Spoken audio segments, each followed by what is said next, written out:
دعوت سخن دینے جا رہا ہوں۔ آج کی اس مجلس کے مہمان خصوصی جو یقیناً کسی تعارف کے محتاج نہیں ہیں، نامور علمی شخصیت، ممتاز عالم دین، معروف دینی ادارہ جامعہ انوار العلوم مہران ٹاؤن کے استاذ الحدیث حضرت مولانا محمد نعمان صاحب دامت برکاتہم العالیہ سے گزارش کرتا ہوں کہ وہ مائک پر تشریف لائیں اور اپنے زرین خیالات سے ہمیں محظوظ فرمائیں۔ تشریف لاتے ہیں استاذ الحدیث حضرت مولانا محمد نعمان صاحب دامت برکاتہم العالیہ۔ الحمد لله نحمده ونستعينه ونستغفره ونؤمن به ونتوكل عليه ونعوذ بالله من شرور أنفسنا ومن سيئات أعمالنا من يهده الله فلا مضل له ومن يضلله فلا هادي له وأشهد أن لا إله إلا الله وحده لا شريك له وأشهد أن محمدًا عبده ورسوله أما بعد فأعوذ بالله من الشيطان الرجيم بسم الله الرحمن الرحيم شهد الله أنه لا إله إلا هو والملائكة وأولو العلم قائمًا بالقسط لا إله إلا هو العزيز الحكيم وقال الله تبارك وتعالى في مقام آخر فلولا نفر من كل فرقة منهم طائفة ليتفقهوا في الدين ولينذروا قومهم إذا رجعوا إليهم لعلهم يحذرون وقال الله تعالى في مقام آخر الرحمن علم القرآن خلق الإنسان علمه البيان وقال النبي صلى الله عليه وسلم وإن من البيان لسحرا رواه البخاري وقال النبي صلى الله عليه وسلم الناس معادن كمعادن الذهب والفضة خيارهم في الجاهلية خيارهم في الإسلام إذا فقهوا رواه مسلم وقال النبي صلى الله عليه وسلم من يرد الله به خيرا يفقهه في الدين وإنما أنا قاسم والله يعطي رواه البخاري صدق اللہ العظیم۔ میرے انتہائی واجب الاحترام قابل صد احترام علماء کرام، اہلیان محلہ اور عزیز طلبہ ساتھیوں، میں نہایت ممنون اور مشکور ہوں جامعہ رحمت للعالمین کے محتمم استاذ العلماء حضرت اقدس حضرت مولانا عظمت اللہ صاحب دامت برکاتہم کا، مولانا خلیل اللہ اور حضرت مولانا کامران صاحب اور ان کے دیگر رفقاء کرام کا، کہ جنہوں نے مجھے یہ موقع عنایت فرمایا کہ میں آپ سے مخاطب ہوں۔ میں دعا گو ہوں اللہ تبارک و تعالی اس ادارے کو دن دگنی رات چگنی ترقیاں نصیب فرمائے، اور اللہ تبارک و تعالی ہم سب کا یہ بیٹھنا اپنے دربار میں قبول و مقبول فرمائے۔ چونکہ آج کا یہ پروگرام ایک تقریری مسابقے کی صورت میں منعقد ہوا ہے، اور الحمدللہ طلبہ اکرام نے بڑے اچھے انداز میں اور احسن انداز میں اپنے مواد کو پیش کیا ہے۔ ہر ایک طالب علم اس لائق ہے کہ اسے انعام بھی دیا جائے، خصوصاً اسٹیج پر آ کر بات کرنا اپنے اساتذہ اکرام، علماء کرام اور طلبہ کے سامنے، یہ بھی ایک بہت بڑی بات ہوتی ہے۔ اور جن طلبہ اکرام نے گفتگو کی بڑے اچھے انداز میں کی، میں دعا گو ہوں اللہ تبارک و تعالی ان تمام طلبہ اکرام کی جان مال اور عمر میں برکت نصیب فرمائے۔ بیان کرنا، تقریر کرنا، یہ اللہ رب العزت کی طرف سے ایک بہت بڑا انعام ہوتا ہے۔ اللہ تعالیٰ جسے چاہتا ہے یہ انعام عطا فرماتا ہے۔ قرآن کریم میں اللہ رب العزت نے سورہ رحمان، جو قرآن کریم کی زینت ہے، اس میں اللہ تعالیٰ نے بیان کے وصف کو اہمیت کے ساتھ بیان فرمایا الرحمن علم القرآن خلق الانسان علمہ البیان۔ اللہ رب العزت کی 99 صفات ہیں، لیکن ان تمام صفات میں یہاں انتخاب رحمان کا ہوا۔ قُلِ ادْعُوا اللَّهَ أَوِ ادْعُوا الرَّحْمَنَ، اللہ رب العزت کے اسماء گرامی میں لفظ اللہ اور لفظ رحمان ان دونوں کا اطلاق غیر اللہ پر نہیں ہوتا۔ حضرات مفسرین اکرام نے صراحت کی ہے، جس طرح لفظ اللہ کا اطلاق کسی اور پر نہیں ہوگا، لفظ رحمان کا اطلاق بھی نہیں ہوگا۔ اضافت کے ساتھ تو درست ہے، بغیر اضافت کے اس کا اطلاق صرف رب العالمین کے لیے ہے۔ تو اللہ رب العالمین نے اپنی صفت رحمت کا تذکرہ کرنے کے بعد علم القرآن میں سب سے اہم بات کو بیان فرمایا، اور وہ ہے قرآن کریم کا علم سکھانا۔ قرآن کریم کے علم کو اہمیت کے ساتھ بیان کیا۔ مفعول اول کا تذکرہ تو کر دیا، مفعول ثانی کا تذکرہ نہیں کیا۔ امام رازی رحمۃ اللہ علیہ متوفی 606 ہجری تفسیر کبیر میں فرمانے لگے کہ یہاں پر مفعول میں 3 چیزیں ہو سکتی ہیں، یا تو انسان مراد ہوگا، یا جناب رسول اللہ صلی اللہ علیہ وسلم کی ذات مراد ہے، یا حضرت جبرائیل علیہ السلام مراد ہیں کہ اللہ تعالیٰ نے انہیں قرآن کا علم سکھایا اور جبرائیل امین نے جناب رسول اللہ صلی اللہ علیہ وسلم کو بتلایا، یا اللہ تعالیٰ نے امام الانبیاء صلی اللہ علیہ وسلم کو سکھایا اور انہوں نے اپنی امت کو یہ علم قرآن کا سکھایا۔ تو قرآن کے علم کا تذکرہ پہلے ہے، تخلیق انسان کا تذکرہ بعد میں ہے۔ حالانکہ انسان کی تخلیق پہلے ہے اور انسان کا علم حاصل کرنا بعد میں ہوتا ہے۔ علامہ جار اللہ زمخشری رحمۃ اللہ علیہ فرمانے لگے، جب کوئی چیز اہم ہوتی ہے تو اسے پہلے بیان کیا جاتا ہے، جیسے اقرأ بسم ربک الذی خلق میں یہاں پر اللہ رب العزت نے علم کا تذکرہ پہلے فرمایا اور اسم ربک کا تذکرہ بعد میں فرمایا۔ یہ اہمیت کی طرف اشارہ ہوتا ہے، جیسے کنتم خیر امت اخرجت للناس تأمرون بالمعروف وتنہون عن المنکر وتؤمنون باللہ، یہاں ایمان کا تذکرہ بعد میں ہے، امر بالمعروف نہی عن المنکر کا تذکرہ پہلے ہے۔ حالانکہ ایمان اعمال پر مقدم ہے، تو جب کسی چیز کو مقدم کیا جاتا ہے اس کی اہمیت کی طرف اشارہ ہوتا ہے۔ تو اللہ تعالیٰ نے قرآن کے علم کو پہلے بیان فرمایا، پھر اس کے بعد تخلیق انسان کو بیان فرمایا، اور اس کے بعد بیان کو اللہ رب العزت نے وضاحت کے ساتھ ارشاد فرمایا کہ ہم نے انسان کو بیان کی نعمت عطا فرمائی۔ انسان میں اور حیوان میں جو فرق ہوتا ہے وہ ناطق ہونے سے ہے۔ طلبہ اکرام جانتے ہیں حیوان جنس ہے، اس جنس میں تمام انسانوں کے ساتھ تمام حیوانات بھی شامل ہیں۔ جس فصل نے انسان کو الگ کیا ہے وہ فصل ناطق ہے، انسان ناطق ہے، حیوانات ناطق نہیں ہیں۔ تو معلوم ہوا صفت نطق یہ اللہ کی طرف سے خصوصی عطا ہے، اللہ جسے چاہتا ہے یہ عطا فرما دیتا ہے۔ اور ایک عالم کی ذمہ داری بھی یہ ہے کہ وہ جب دین میں خوب گہرائی حاصل کر دیں پھر اس دین کی بات کو آگے پہنچائے۔ قرآن کریم میں اللہ رب العزت ارشاد فرماتے ہیں فَلَوْلَا نَفَرَ مِن كُلِّ فِرْقَةٍ مِّنْهُمْ طَائِفَةٌ لِيَتَفَقَّهُوا فِي الدِّينِ، ایک جماعت ایسی ہونی چاہیے جو دین میں خوب گہرائی حاصل کرے۔ یہاں باب تفاعل استعمال کیا ہے لیتفقہوا میں، یہ مجرد نہیں آیا لیفقہوا فی الدین کہ دین کی سمجھ ہو۔ مزید میں بھی تفعیل استعمال نہیں ہوا جو تکثیر پہ دلالت کرے، بلکہ تفاعل استعمال ہوا جو استدلال میں اس چیز پہ دلالت کر رہا ہے کہ بتکلف اور محنت کے ساتھ اس علم کو حاصل کرو۔ قرآن یہ نہیں کہتا عالم بنو، قرآن کہتا ہے فقیہ بنو۔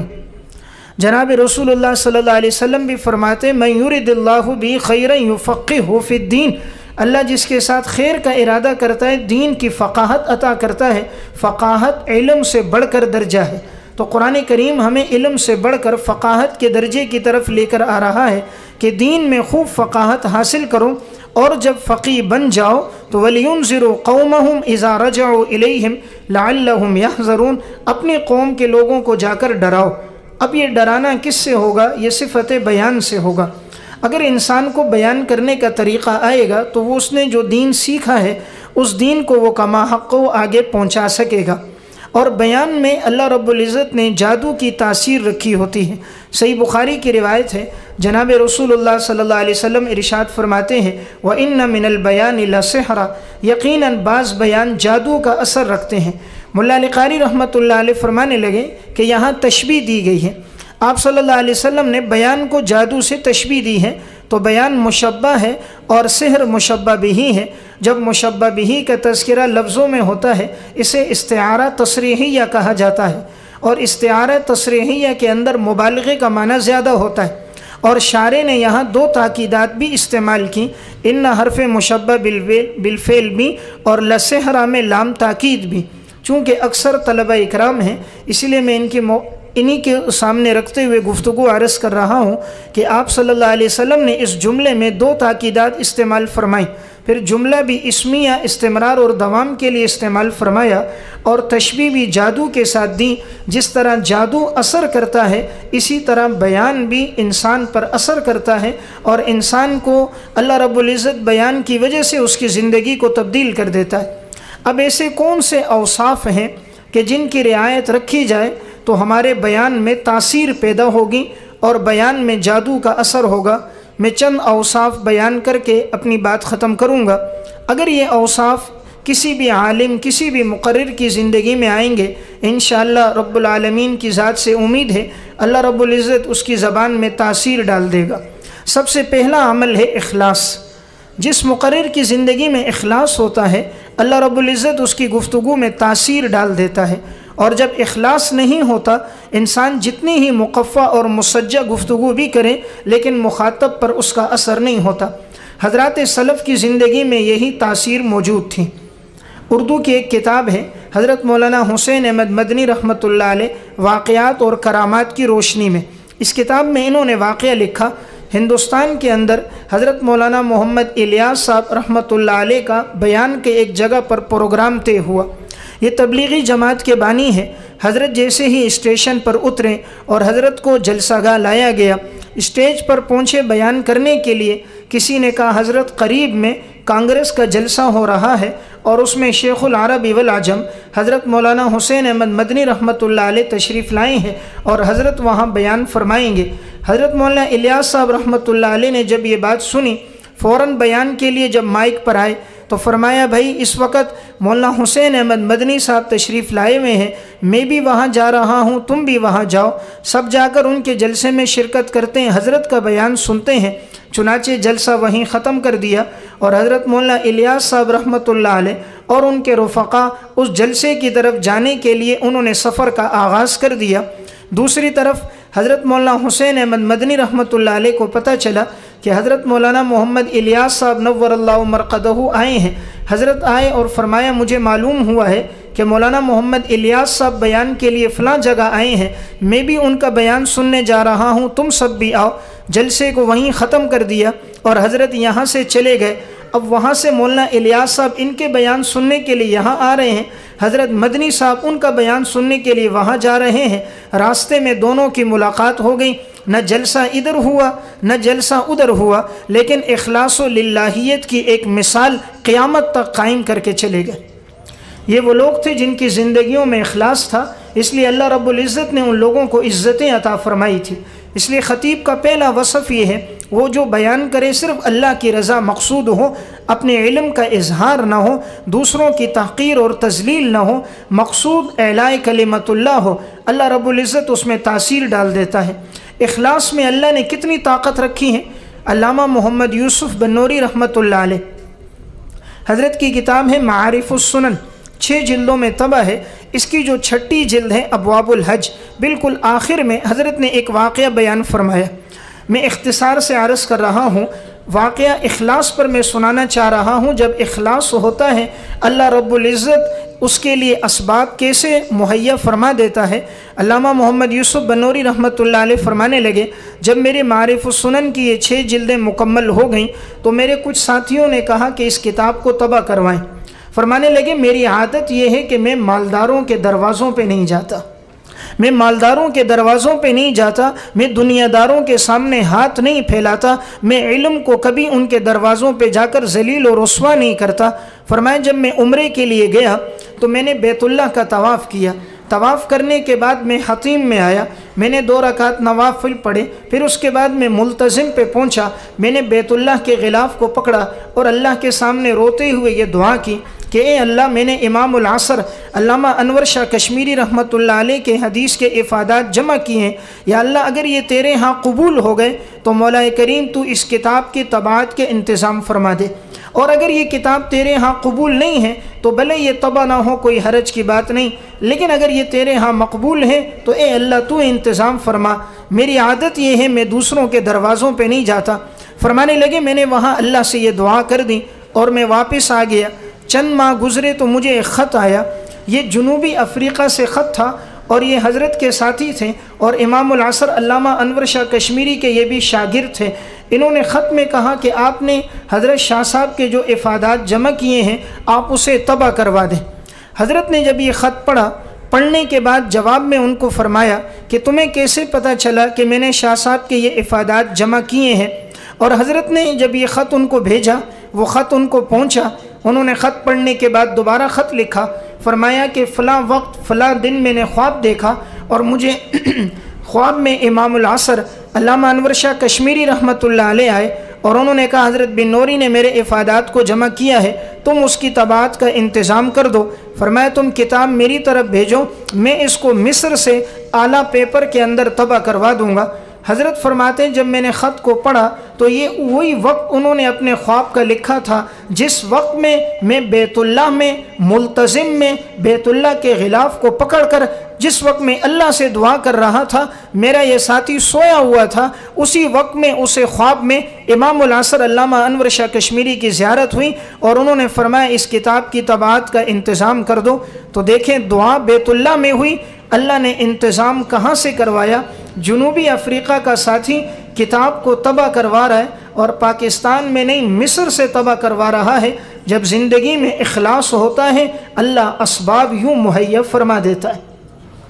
اس لیے میں نے پہلی بات ایک عرض کی ہے عزیز طلبہ، ہم اپنی زندگی میں اخلاص لے کر آئیں۔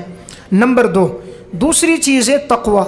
جتنا تقوی ہوگا اللہ زبان میں آپ کی تاثیر رکھے گا۔ قرآن کریم نے بھی علم کو تقوی سے جوڑا، واتقوا اللہ ویعلمکم اللہ۔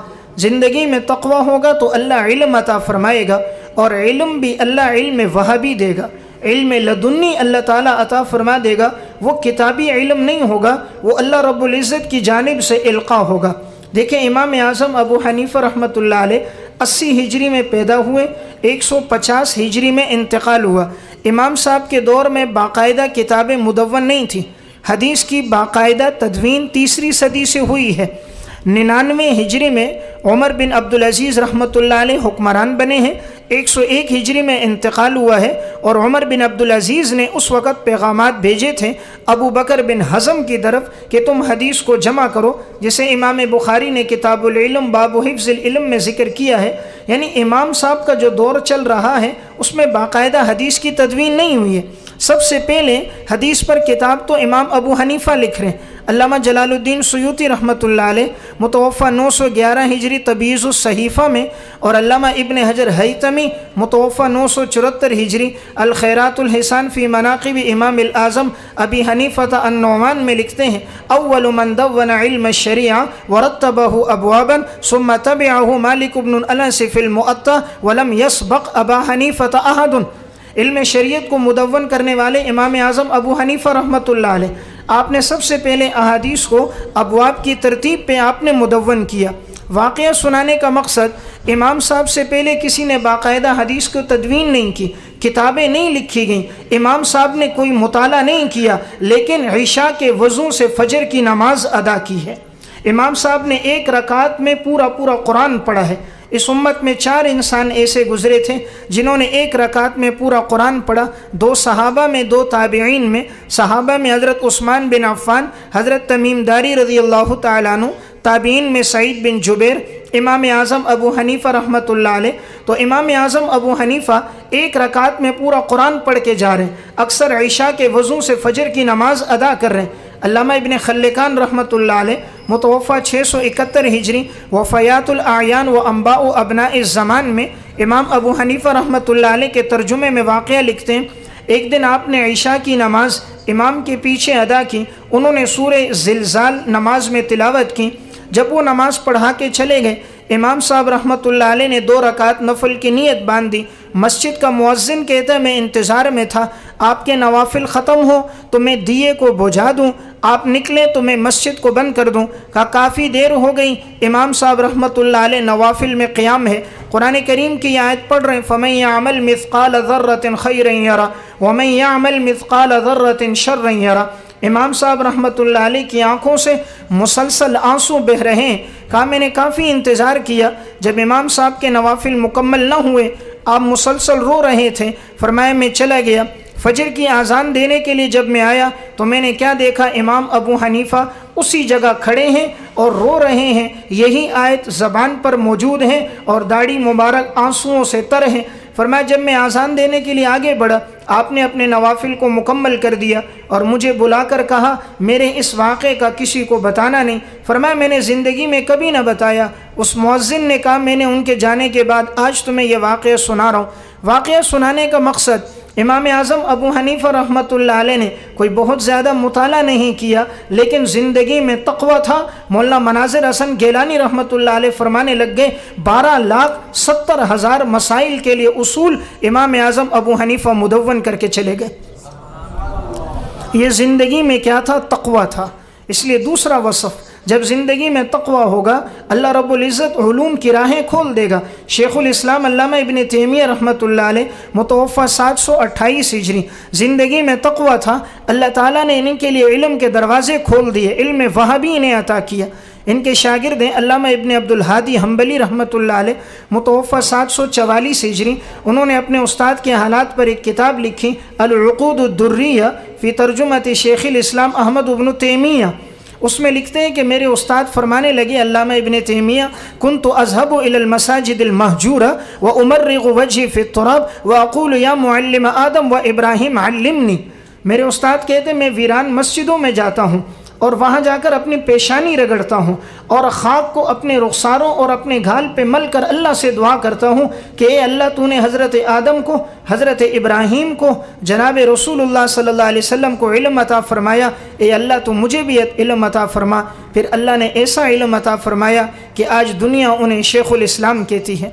تو میں عرض کر رہا تھا جب زندگی میں تقوی ہوگا اللہ رب العزت علم وہابی عطا فرمائے گا۔ اس لیے ہم میں سے ہر ایک کوشش کریں دوسرا وصف اپنی زندگی میں تقوی کو لے کر آئے۔ تقوی جب بڑھتا ہے اللہ تعالیٰ وہ کام انسان سے لے لیتا ہے کہ ماضی میں اس کی نظیر بھی نہیں ملتی۔ میں ماضی قریب کا ایک واقعہ عرض کروں، حضرت مولانا موسیٰ روحانی بازی رحمۃ اللہ علیہ، اللہ تعالیٰ نے انہیں بھی علوم وہابی عطا فرمائے تھے۔ صرف ایک اشکال کے جواب پر انہوں نے ایک کتاب لکھی ہے فتح العلیم بحل اشکال تشبیہ العظیم کما صلیت علی ابراہیم۔ ایک اشکال کے 191 جوابات انہوں نے دیے ہیں۔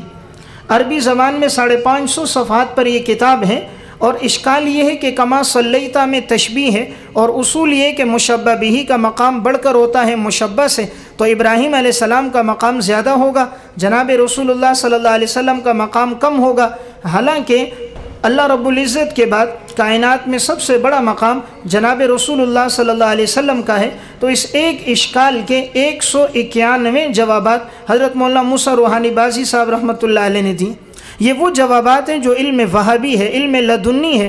کتابی علم تو 5 سے 6 جوابات ہیں، آپ شارحین حدیث کو پڑھو گے 6 سے زیادہ کوئی جواب نقل نہیں کرتا، لیکن اسے پڑھنے کے بعد اندازہ ہوتا ہے یہ اللہ نے ایک خاص طور پر انہیں علم دیا۔ انہوں نے فتح اللہ بخصائص اسم اللہ، لفظ اللہ کی تحقیق پر 2 جلدوں میں کتاب لکھ لی۔ النجم السعد فی مباحث اما بعد، صرف لفظ اما بعد کی تحقیق پر مستقل کتاب لکھ لی۔ تو میں بات یہ عرض کر رہا تھا عزیز طلبہ، جتنا تقوی ہوگا اللہ رب العزت زبان میں تاثیر ڈال دے گا۔ تیسرا وصف ایک اچھے مقرر کے لیے اس کی زندگی میں عمل ہو۔ اگر عمل نہیں ہوگا انسان جو بات کہے گا اس بات میں تاثیر نہیں ہوگی۔ قرآن کریم بھی ہمیں یہی دعوت دیتا ہے یا ایھا الذین آمنوا لم تقولون ما لا تفعلون، تم کیوں کہتے ہو وہ جو تم کرتے نہیں ہو۔ اس لیے جب زندگی میں عمل ہوگا من عمل بما علم ورثہ اللہ علما بما لم يعلم، اللہ وہ علم عطا کر دے گا جو انسان کے پاس ہوگا نہیں۔ تو یہ علم خاص طور پہ علم وہابی ہوتا ہے۔ حضرات سلف کی زندگی میں یہی وصف تھا۔ وہ جو پڑھتے تھے عمل کرتے تھے، اس لیے اللہ تعالیٰ نے ان لوگوں کی گفتگو میں تاثیر رکھی تھی۔ صحابہ میں عمل کا کیسا جذبہ تھا۔ امام مسلم رحمۃ اللہ علیہ نے صحیح مسلم میں روایت ذکر کی ہے۔ عبداللہ ابن عمر رضی اللہ تعالیٰ عنہ فرماتے ہیں، میں نے جب سے رسول اللہ صلی اللہ علیہ وسلم سے یہ بات سنی کہ جب بھی کوئی مسلمان رات کو سوئے تو اپنی وصیت سرہانے لکھ کر سوئے، فرمایا اس دن سے لے کر آج تک کوئی رات ایسی نہیں گزری کہ میں سویا ہوں اور میری وصیت میرے سرہانے موجود نہ ہو۔ یہ ہے عمل۔ خطیب بغدادی رحمۃ اللہ علیہ متوفہ 463 ہجری الجامع لاخلاق الراوی و آداب السامع میں نقل کرتے ہیں۔ امام احمد ابن حنبل رحمۃ اللہ علیہ متوفہ 241 ہجری فرمانے لگے، میں نے جو حدیث سنی میں نے اس پر عمل کیا، لیکن ایک حدیث جب میرے سامنے آئی وہ میں نے سنی تھی، اس پر عمل نہیں تھا، جب دوبارہ میرے سامنے آئی تو میں نے اس پر بھی عمل کیا کہ آپ صلی اللہ علیہ وسلم نے جب پچھنے لگوائے ابو طیبہ سے تو آپ نے اسے 2 دینار دیے، فرمایا پھر میں نے بھی پچھنے لگوائے اور میں نے بھی اسے 2 دینار دیے تاکہ اس حدیث پر بھی عمل ہو جائے۔ یعنی صحابہ اکرام میں عمل کا اتنا جذبہ تھا۔ امام مسلم رحمۃ اللہ علیہ نے صحیح مسلم میں روایت ذکر کی، حضرت ام حبیبہ رضی اللہ تعالیٰ عنہ فرماتی ہیں کہ میں نے آپ صلی اللہ علیہ وسلم سے یہ بات سنی کہ جو آدمی دن میں 12 رکعت نوافل پڑھے گا اللہ تعالیٰ اس کے لیے جنت میں محل تعمیر کرے گا۔ فرمایا جب سے میں نے یہ بات سنی ہے تو میں نے 12 رکعت کا اہتمام کیا۔ ان سے نقل کرنے والے انہوں نے بھی 12 کا اہتمام، ان سے نقل کرنے والے انہوں نے بھی 12 کا اہتمام۔ امام مسلم نے یہ سند ذکر کی تو یہ حدیث مسلسل ہے کہ جن تک یہ روایت پہنچتی گئی انہوں نے زندگی بھر ان 12 رکعت کا اہتمام کیا۔ اس لیے تیسری گزارش میں نے عرض کی ہے عمل۔ جس قدر عمل ہوگا بیان میں تاثیر زیادہ ہوگی۔ نمبر 4، ایک اچھا مقرر وہ ہے کہ جب بھی وہ بیان کریں تو مطالعے کے ساتھ کریں۔ کثرت مطالعہ یہ زندگی کا وصف ہو۔ جب آپ کا مطالعہ وسیع ہوگا آپ کی تقریر اچھی ہوگی، آپ کی تدریس اچھی ہوگی، آپ کی تحقیق تصنیف اچھی ہوگی۔ دیکھیں سب کے شروع میں تا ہے، تدریس، تقریر، تصنیف، تحریر، سب کا تعلق کثرت مطالعے سے ہے۔ مطالعہ وسیع ہوگا تقریر فائدہ مند ہوگی، مطالعہ وسیع ہوگا آپ کی تصنیف اچھی ہوگی۔ اس لیے اپنے مطالعے کو وسعت دیں، کبھی بھی بیان بغیر مطالعے کے نہ کریں۔ خوب تیاری کے بعد جب انسان بیان کرتا ہے اللہ رب العزت اس کے اس واعظ میں اللہ تاثیر ڈال دیتا ہے۔ سلف میں مطالعے کا کتنا اہتمام ہوتا تھا اور وہ کتنی کثرت سے مطالعہ کرتے تھے۔ امام العصر علامہ انور شاہ کشمیری رحمۃ اللہ علیہ متوفہ 1352 ہجری حضرت کا واقعہ علامہ محمد یوسف بنوری رحمۃ اللہ علیہ نے نفحۃ العنبر فی حیات شیخ الانور میں لکھا۔ شاہ صاحب فرمانے لگے میرے یومیہ کا مطالعہ 200 صفحات ہے۔ اللہ تعالیٰ نے تب جا کر امام العصر بنایا۔ 20 دن میں فتح الباری کی 14 جلدیں مطالعہ کر دی۔ نقش دوام میں مولانا انظر شاہ کشمیری نے یہ واقعہ لکھا ہے۔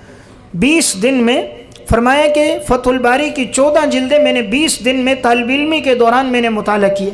اللہ رب العزت نے اگر شاہ صاحب کو آج عزت عطا فرمائی ہے، کوئی بھی حدیث کا درس اس وقت تک مکمل نہیں ہوتا جب تک امام العصر کی تحقیقات کا اس میں تذکرہ نہ ہو۔ اللہ نے یہ مقام کس وجہ سے دیا؟ کثرت مطالعے کی وجہ سے۔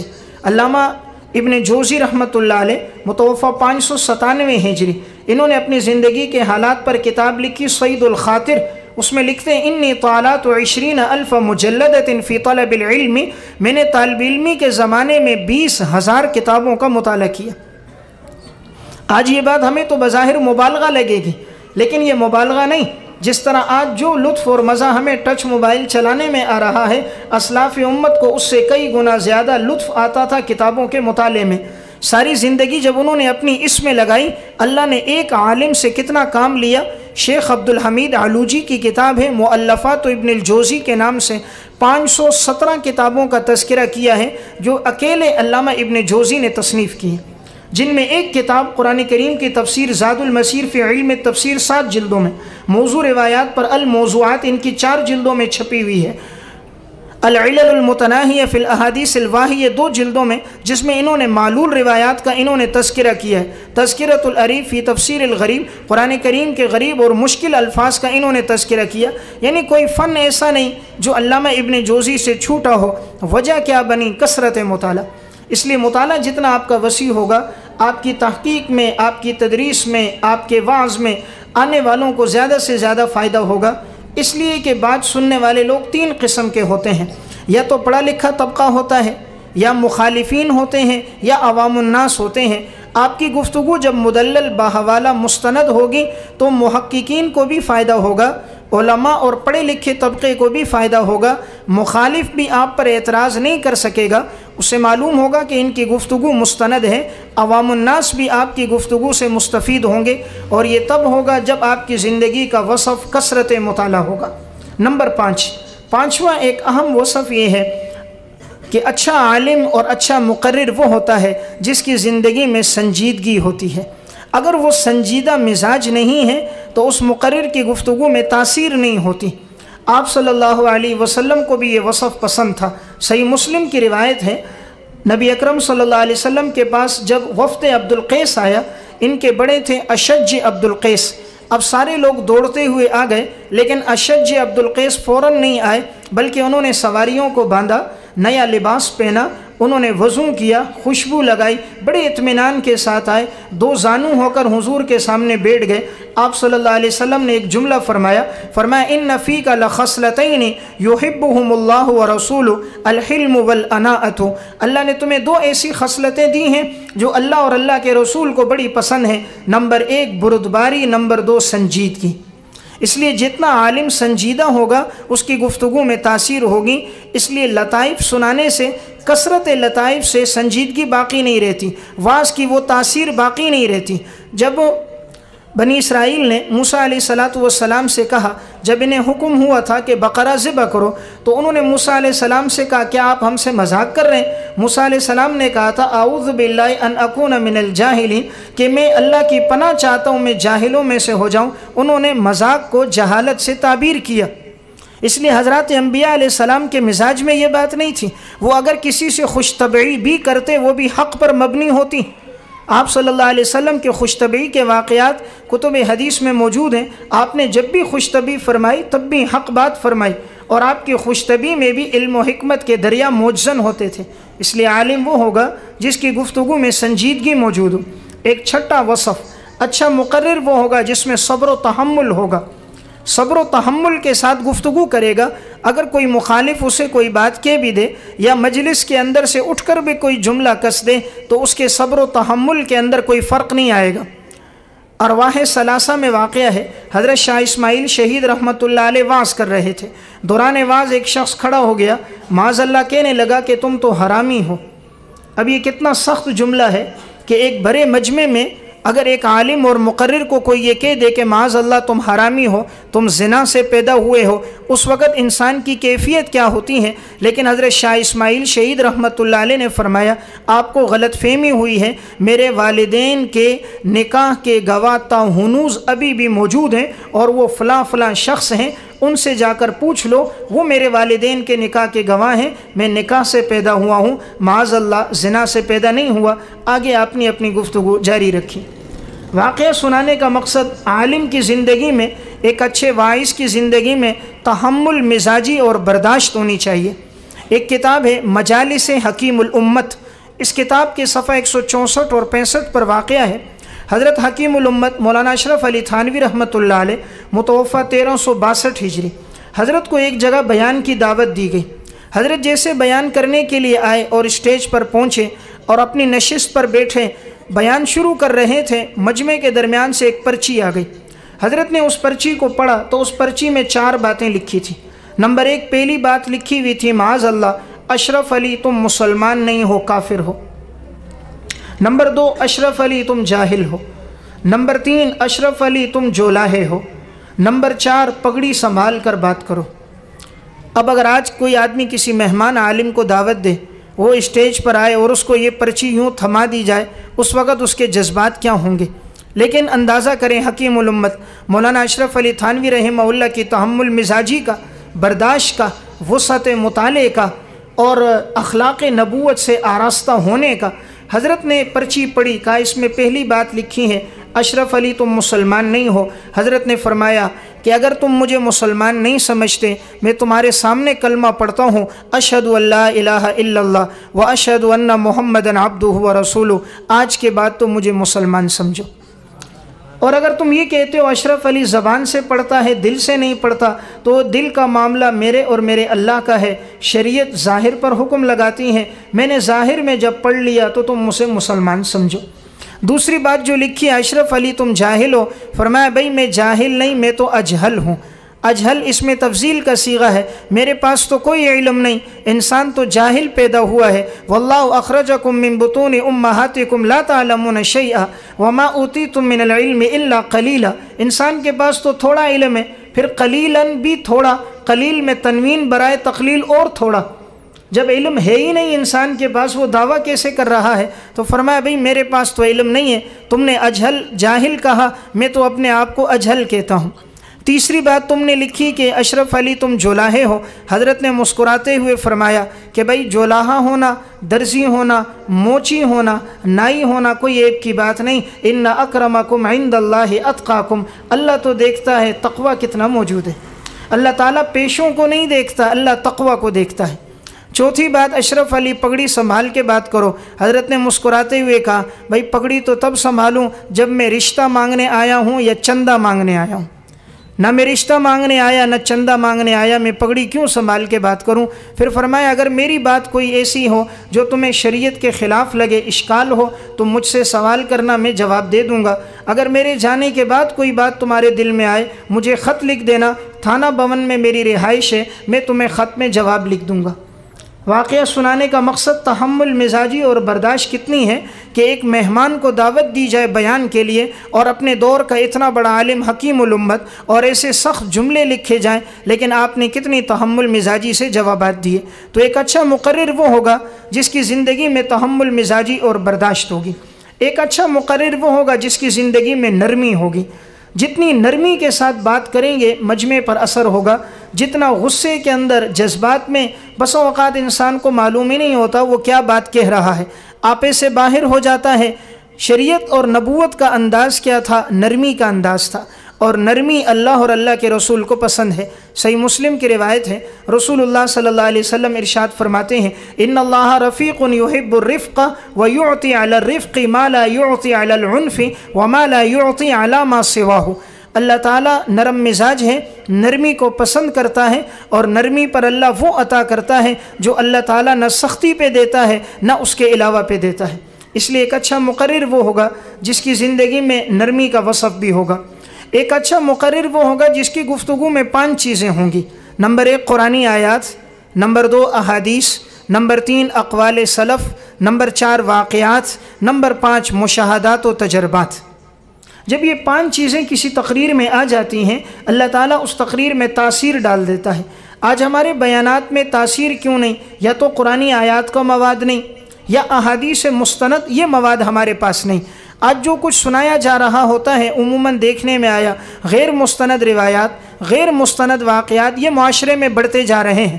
اس لیے خطیب وہ ہوگا جو مستند مواد امت کے سامنے پیش کرے۔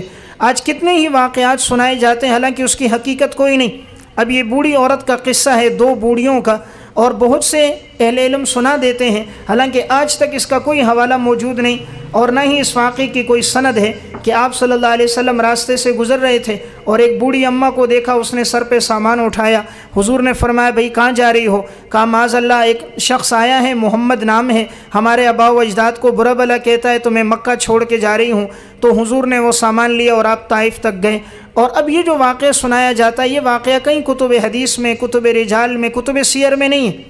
اسی طرح یہ واقعہ کہ حضور پہ ایک عورت کچرا پھینکتی تھی اور وہ کچرا ڈالتی تھی، ایک دن کچرا نہیں ڈالا تو حضور اس کی عیادت کے لیے گئے، یہ واقعہ کہیں کتب حدیث و رجال میں نہیں ملتا۔ تو یہ دونوں بوڑھیوں کا قصہ نہیں ہے، لیکن ہمارے ہاں معروف ہے۔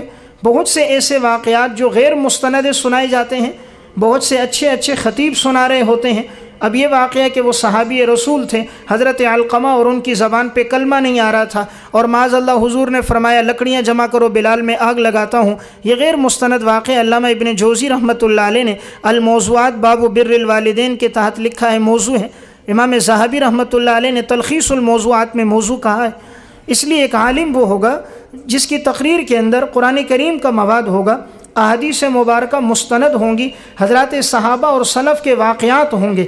اللہ تعالیٰ نے واقعات میں بڑی تاثیر رکھی ہے۔ آپ قرآن کریم کا اسلوب دیکھیں، نماز فرض ہے لیکن قرآن کریم تفصیل سے بیان نہیں کرتا، روزہ زکوٰۃ فرض ہیں، قرآن نے تفصیلات بیان نہیں کی، لیکن ایک موسیٰ علیہ السلام کا واقعہ ہے، قرآن 28 مقامات پر اسے بیان کرتا ہے، 28 مقامات پہ قرآن بیان کر رہا ہے۔ یوسف علیہ السلام کا واقعہ ہے، 3 پاؤں میں تقریباً بیان ہو رہا ہے، حضرت ابراہیم علیہ السلام کا، ذوالقرنین کا، حضرت خضر کا، قرآن ان واقعات کو تفصیل سے بیان کرتا ہے۔ احادیث مبارکہ میں بھی رسول اللہ صلی اللہ علیہ وسلم نے بنی اسرائیل کے بہت سے واقعات بیان فرمائے۔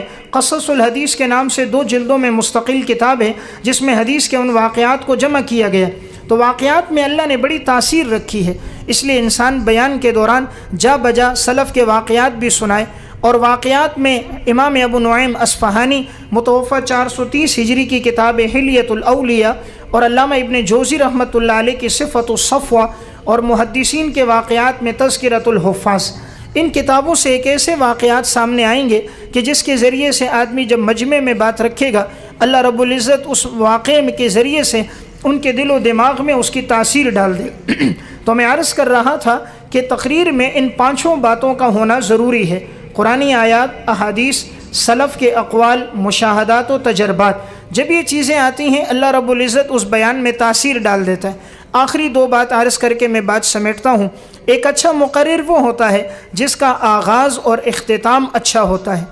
عموماً دیکھنے میں آیا بعض ساتھی بات شروع کرتے ہی جذبات میں آ جاتے ہیں اور بعض آخری اختتام میں بات کرتے کرتے غصے میں بات ختم کر دیتے ہیں۔ آغاز اور اختتام عمدہ ہونا چاہیے، اس کے ذریعے سے مجمع پر ایک اثر ہوتا ہے۔ اور ایک اہم چیز، گفتگو مربوط ہونی چاہیے۔ بہتر یہ ہے کہ انسان اپنی گفتگو کو 5-6 اشیاء 7 میں تقسیم کر کے بیان کرے، اجمال کے بعد تفصیل بیان کرے جو اوقاف نفس ہوتی ہیں۔ خود رسول اللہ صلی اللہ علیہ وسلم کا اسلوب بھی یہ تھا، آپ پہلے اجمال بیان فرماتے، سبعۃ یظلھم اللہ فی ظلہ یوم لا ظل الا ظلہ، 7 کا اجمال بیان کیا، پھر آگے 7 کی تفصیل بیان کی۔ اربع اذا کن فیک فلا علیک ما فاتک من الدنیا، اجمال بیان کیا، پھر آگے تفصیل بیان کی۔ یہ انداز اوقاف نفس ہے۔ اس لیے ایک عالم جب بیان کرے تو گفتگو یوں رکھے، آج کے واعظ میں 5 یا 7 باتیں بیان ہوں گی، پھر اس کے بعد اگر وہ اپنی گفتگو جاری رکھے گا انشاءاللہ امید ہے اس کی گفتگو میں تاثیر ہوگی۔ عالم کا سب سے پہلے اثر جو ہوتا ہے مقرر کا، وہ اس کی وضاقتہ سے ہوتا ہے۔ اس لیے ہماری وضاقتہ، ہمارا لباس، ہمارا طور اتوار، انداز، اٹھنا بیٹھنا نبی اکرم صلی اللہ علیہ وسلم کی سنت اور سلف کے طریقے کے مطابق ہو۔ بڑے افسوس کی بات ہوتی ہے، ایک آدمی واعظ کرنے کے لیے آ رہا ہے اور اس کے پانچے ٹخنوں سے نیچے لٹک رہے ہوتے ہیں، اس کا لباس شرع کے موافق نہیں ہوتا۔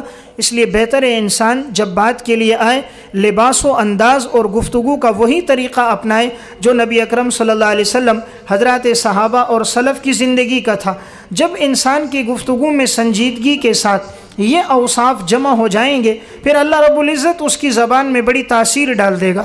ایک چیز آخری ایک عرض کروں، عموماً دیکھنے میں آتا ہے آج محنت کی بڑی کمی ہے، ہر ایک چاہتا ہے تیار مواد مل جائے، اگر وہ مواد کی تحقیق کرنا نہیں چاہتا، کوئی بات اگر اس کے سامنے میسیج میں آئی اسے بیان کر دی، واٹس ایپ پہ آئی بغیر تحقیق کے اسے بیان کر دیا، یہ مزاج نہیں ہونا چاہیے۔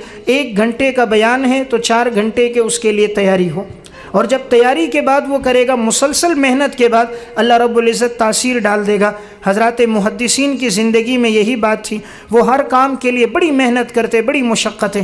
امام ذہبی رحمۃ اللہ علیہ نے تذکرۃ الحفاظ میں واقعہ لکھا ہے، محمد بن طاہر مقدسی رحمۃ اللہ علیہ فرمانے لگے کہ ایک حدیث کی تحقیق کے لیے میں نے سفر شروع کیا، سفر کرتے رہے، کہا ایسا وقت بھی میرے اوپر آیا، میرے پاس کھانے پینے کے لیے کچھ نہیں ہوتا تھا، تو جب میں پیشاب کرتا تو میرے پیشاب میں خون آتا تھا۔ اتنا یہ چلے ہیں پیدل، اتنا پیدل چلے ہیں، پیشاب کے لیے بیٹھتے تو خون آ جاتا، اتنی محنت تھی ان لوگوں میں۔ جس عالم میں محنت کا جذبہ ہوتا ہے اللہ رب العزت اس کی گفتگو میں تاثیر ڈال دیتا ہے۔ حضرات سلف کی زندگی میں یہی جذبہ تھا، انہوں نے کبھی اپنے وقت کو ضائع نہیں کیا تھا۔ امام عبید بن عیش رحمۃ اللہ علیہ، امام ذہبی رحمۃ اللہ علیہ نے سیر اعلام النبلاء میں ان کے حالات میں واقعہ لکھا، فرمانے لگے اقمت 30 سنة ما اکلت بیدی وکانت اختی تلقمنی وانا اکتب، کہ میری زندگی کے 30 سال ایسے گزرے میں نے اپنے ہاتھ سے کھانا نہیں کھایا، میری ہمشیرہ لقمہ بنا بنا کے میرے منہ میں ڈال دیتی اور میں اس دوران بھی لکھتا تھا۔